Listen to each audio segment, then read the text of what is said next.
Hello and welcome to the Van Gogh exhibition at the National Gallery in London. Now the show is called Poets and Lovers, and what it contains is 60 of Van Gogh's most famous pictures, some of which are coming to London for the very first time. And the really interesting thing is that everything here was painted in the 2 short years that Van Gogh spent in the south of France. He arrived in February 1888. He left after all kinds of tragedies in May 1890. But in those 2 short years, the masterpieces poured out of him.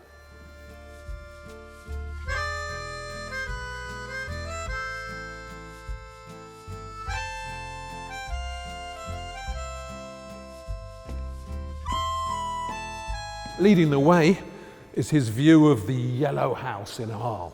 So this was the home that he made for himself. Then in this tiny little house, he made most of these paintings that you see around us. It's an interesting picture for all kinds of reasons. This wonderful golden colour is one thing, but so you see that at the back, that's the railway line. That's probably the train that he arrived in Arles on, the train from Paris. This cafe here, that's the night cafe in Arles. That's where he used to go and get drunk and play billiards. So that was right next door to the house. And interestingly, you see these lumps in the middle of the road. You know what those are? They're actually roadworks. Because when Vincent moved into this house, he asked for the gas to be connected up to the house so that he could work at night. Gas lighting had just been introduced in Arles. Vincent made sure that the yellow house was connected to it. Now, the world that Van Gogh lived in Arles was tiny, really tiny. And to help you visualize it, I've set up this detailed map of the region. So this here, that's the big yellow house he lived in on the corner. And behind it, the railway station with the train coming in, that's just there. Next door to it, the night cafe, the scene of many drinking adventures by Vincent. So when he went out the front door, just to the right, 50 yards up the road, that's the River Rhône. So that big view of the starry night, that's just here.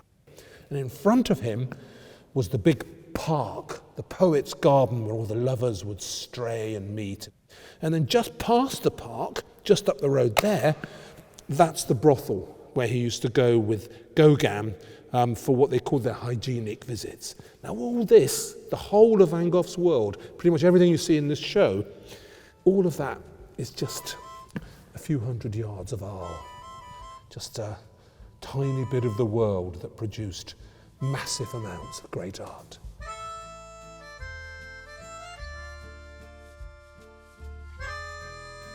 His bedroom in Arles. This isn't actually the first painting he did of that. This is something he did later. He did a kind of recreation of it. Once he'd had his breakdown and things went wrong, he painted it again. Now I can't look at this picture without always making a beeline for this washstand here. So in the mornings Vincent would wash and shave. So this must be where he kept his razor, the razor with which notoriously he would later hack away at his own ear.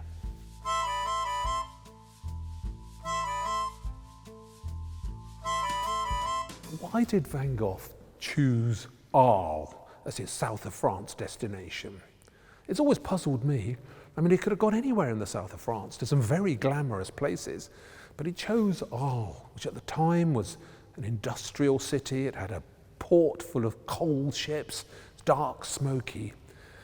And the only thing Arles was famous for at the time was for the beauty of its women. The Arlesiennes, as they were called, were supposed to be the most beautiful women in France.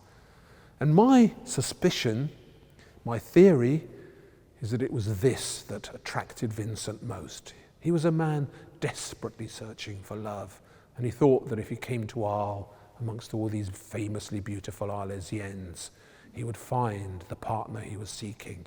And all through the show, there's so much whispering of love going on. Little couples under the trees, little couples walking by the river, little couples in the park.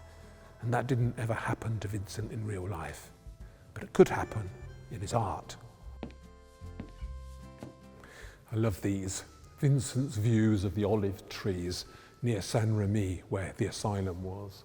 There's something about olive trees, their gnarled shape, the way that they twist and struggle in the dry earth, that touched a chord with him. And for me, they're kind of self-portraits, each olive tree representing his own struggle.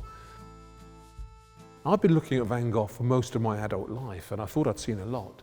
But I haven't seen that, I hadn't seen that, I didn't see that. There's a lot here that no one has seen before. So there's all kinds of reasons to come to this exhibition, but one of them is that you'll see a Van Gogh that perhaps will be a bit unfamiliar to you.